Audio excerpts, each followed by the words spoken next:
একটা গভীর জঙ্গলের মাঝ দিয়ে রোজ রাতের বেলায় একটা ট্রেন চলে। জঙ্গলের সম্বন্ধে তো আমরা অনেকেই অনেক কিছুই জানি। কথায় আছে, জঙ্গল দেখতে যতটা সুন্দর ঠিক ততটাই ভয়ানক। Hello my welcome to a story. একটা ট্রেন তার শেষ যাত্রা শুরু করে জঙ্গলের মাঝ দিয়ে। হ্যাঁ, ঠিকই শুনেছেন, শেষ যাত্রা শুরু করে জঙ্গলের মাঝ দিয়ে। মুভির শুরুতেই আমরা দেখি এলেন নামের একটা মেয়ে ট্রেনের মধ্যে খাবার দাবার পরিবেশন করে। কিন্তু কখনো বলার সাহস হয়নি। এমন সময় ট্রেনটা দেখা যায় একটা জঙ্গলের মধ্যে প্রবেশ করে। প্রচণ্ড অন্ধকারের মধ্যে বাইরে মুষলধারে বৃষ্টি নেমে আসছে। জু এবং সব পেচিনদারেরা যার যার কাজে ব্যস্ত। এমন সময় হঠাৎ করে ট্রেনটা থেমে যায়। ট্রেনে থাকা সমস্ত যাত্রীরা প্রচণ্ড একটা ঝাঁকুনি অনুভব করে। জু তাড়াতাড়ি ড্রাইভারের সাথে যোগাযোগ করে যাত্রীদের জানায় কোনো একটা যান্ত্রিক গোলযোগের কারণে ট্রেনটা থেমে গেছে।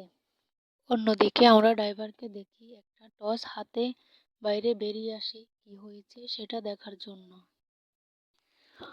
অন্ধকারে তেমন কিছু দেখে না সেখানে, তবুও ভয়ে ভয়ে সে লাইন ধরে এগিয়ে যায় ড্রাইভার।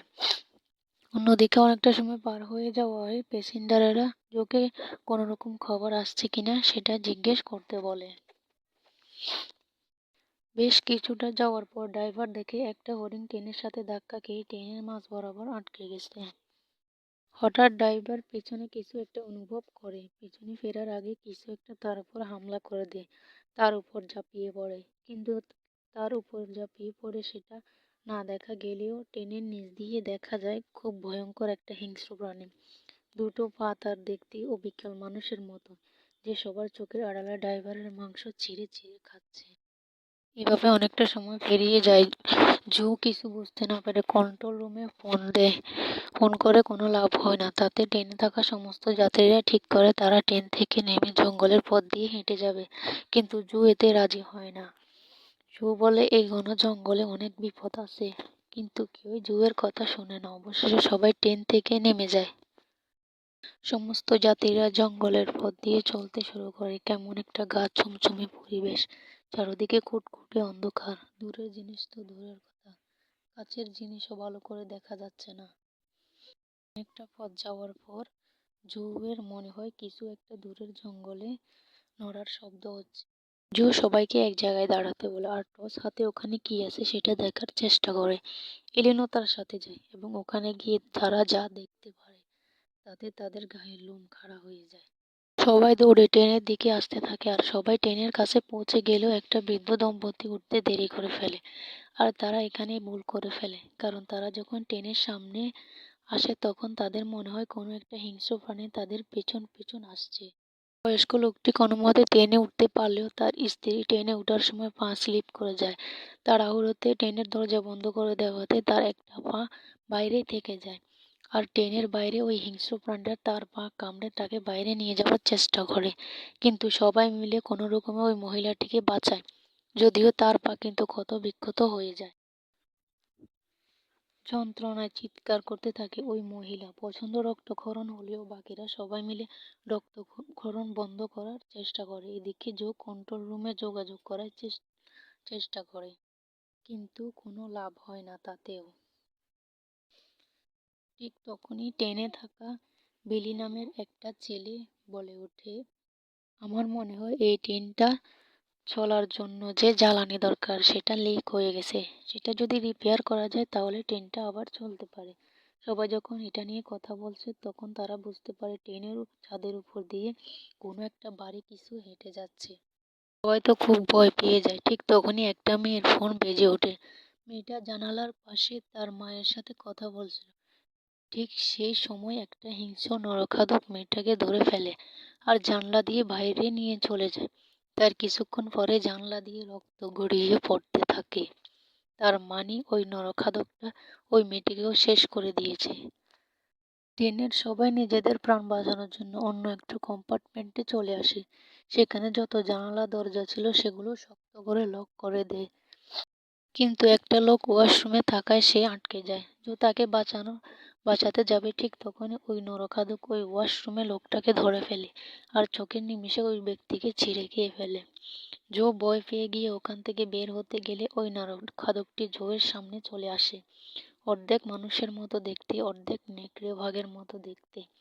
সে জোয়ের উপর আক্রমণ করতে যাবে ঠিক তখনই সবাই জোকে কম্পার্টমেন্টে ওই নরখাদকটি এবার সবাইকে কম্পার্টমেন্টে দেখে ফেলে এবং কম্পার্টমেন্টের ভিতরে ঢোকার আপ্রাণ চেষ্টা করে।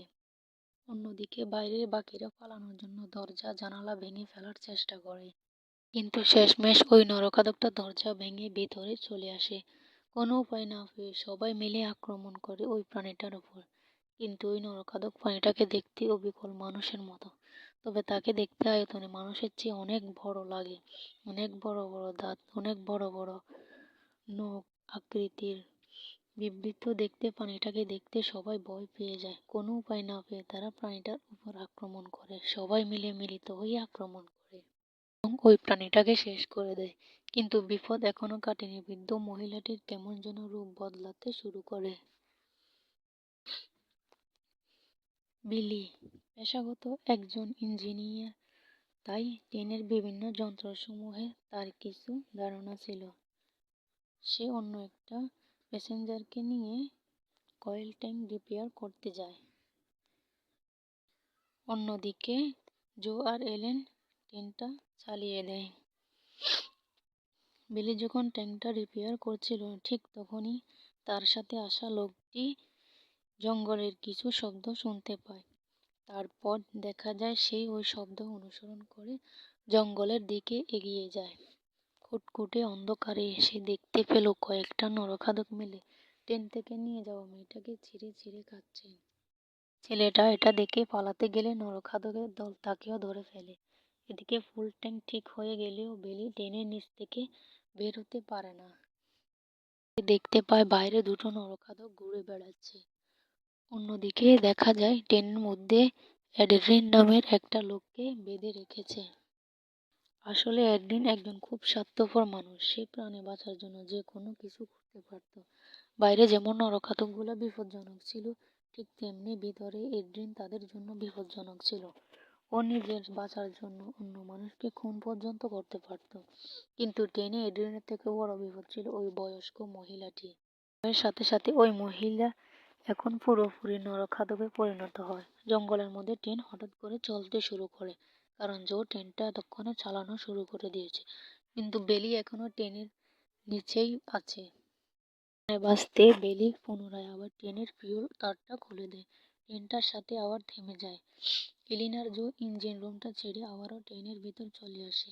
এদিকে দেখে ওই মহিলা যে কিনা সম্পূর্ণ নরখাদকে পরিণত হয়ে গেছে।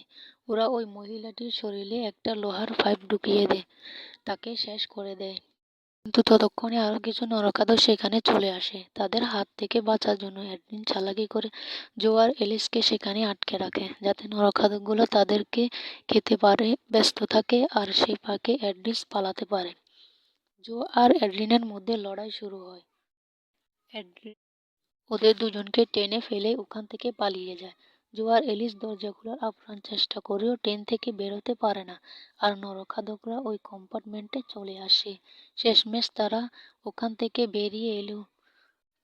ছুটতে জঙ্গলের ভোরের একটু আলো দেখা যায়। এদিকে নরখাদকরা তাদের পিছু ছাড়ে না। জো বুঝতে পারে যে এত বিশাল জঙ্গলে তারা একা দৌড়ে পার করতে পারবে না। তাদের মধ্যে যে কোনো একজনই বাঁচতে পারবে, আর যে কোনো একজনকে ওই নরখাদকের সামনে আত্মসমর্পণ করতে হবে, যাতে সেই মানুষটা খেতে ব্যস্ত থাকে আর অন্যজন পালাতে পারে। জো নিজের প্রাণের বদলে নিজের ভালোবাসাকে বাঁচায়। জো এলেনকে পালাতে বলে এদেরকে আটকে রাখছি। এলেন যেতে চায় না, কিন্তু জোয়ের কথা তাকে শুনতেই হয়। শেষমেশ এলেন প্রাণপণে ছুটতে থাকে। এদিকে জো নরখাদকদের সাথে লড়াই করার ব্যর্থ চেষ্টা করে, কিন্তু জো তাদের সাথে পেরে ওঠে না। আর নরখাদকগুলো জোর সাথে এমন কিছু করে সেটা দেখায় না। এদিকে এলেন একটা স্টেশনে এসে যায়। সে খুব ভেঙে পড়েছে। অন্যদিকে আমরা দেখি এডরিন এখনো জীবিত, জঙ্গল থেকে পালানোর জন্য এদিক ওদিক ছুটছে। আর গল্পটা এখানে শেষ হয়ে যায়। গল্পটা কেমন লাগলো কমেন্টে বলবে কিন্তু বন্ধুরা। আর চ্যানেলটি সাবস্ক্রাইব করে দিও নতুন নতুন ভিডিও পেতে। আজ তবে আসি, চ্যানেলটি সাবস্ক্রাইব করতে ভুলবে না কিন্তু। ভালো থাকবে।